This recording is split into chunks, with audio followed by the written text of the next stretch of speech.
Everyone, இன்னைக்கு நம்ம பார்க்க போறது ஹைட்ரேஷன் ஆஃப் சிமெண்ட். சிமெண்ட் கூட வாட்டர் ஆட் பண்ணும்போது ஒரு கெமிக்கல் ரியாக்ஷன் நடக்கும். அதுக்கு பேர் தான் ஹைட்ரேஷன் ஆஃப் சிமெண்ட். இது ஒரு எக்ஸோதெர்மிக் ரியாக்ஷன். இப்போ நான் உங்களுக்கு டீட்டெயிலாக சொல்லணும்னா, சிமெண்ட் கூட வாட்டர் ஆட் பண்ணும்போது சிமெண்ட்ல இருக்க ட்ரை கால்சியம் சிலிகேட்டும் ட்ரை கால்சியம் சிலிகேட்டும் வாட்டரோட ரியாக்ட் ஆகி ஒரு பைண்டிங் காம்போனன்ட்ஸ் உருவாகுது.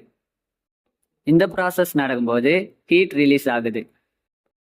இந்த ஹைட்ரேஷன் ரியாக்ஷன் ரொம்பவே ஸ்லோவாக பேஸ்ட் ஃபார்மில் இருக்கிற கான்கிரீட்டை சாலிட் ஃபார்முக்கு மாற்றுது. இப்போ உங்களுக்கு புரியும்னு நினைக்கிறேன். கான்கிரீட் ஹார்டாக இருக்கிறதுக்கு ஹைட்ரேஷன் ஆஃப் சிமெண்ட் தான் முக்கிய காரணமாக இருக்குது.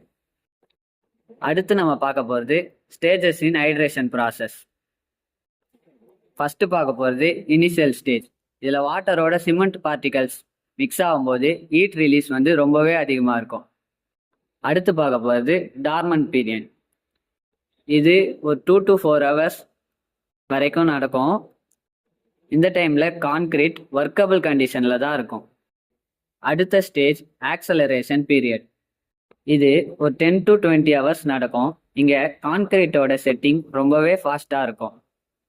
Final stage hardening phase. இது பல டேஸ் அண்ட் வீக்ஸ் நடக்கும். இங்கே கான்கிரீட்டோட ஸ்ட்ரென்த் அட்டைன் ஆகிட்டே இருக்கும். ரொம்பவே முக்கியமான விஷயம் என்னன்னா, இந்த ஹைட்ரேஷன் ப்ராசஸ் ஒரு கெமிக்கல் ரியாக்ஷன். இது ட்ரையிங் ப்ராசஸ் கிடையாது.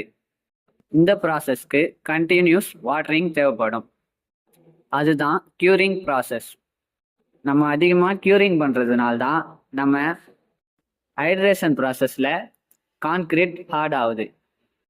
இந்த ஹைட்ரேஷன் ப்ராசஸில் உள்ள பர்பஸ் என்னன்னா, concrete strength development, concrete setting and hardening, durability, bonding. இப்போ உங்களுக்கு ஹைட்ரேஷன் ஆஃப் சிமெண்ட்டில் உள்ள ப்ராசஸ், ஸ்டேஜஸ், பர்பஸ் புரிஞ்சிருக்கோன்னு நினைக்கிறேன். ஐ ஆம் Naresh, civil department, first year. Thank you.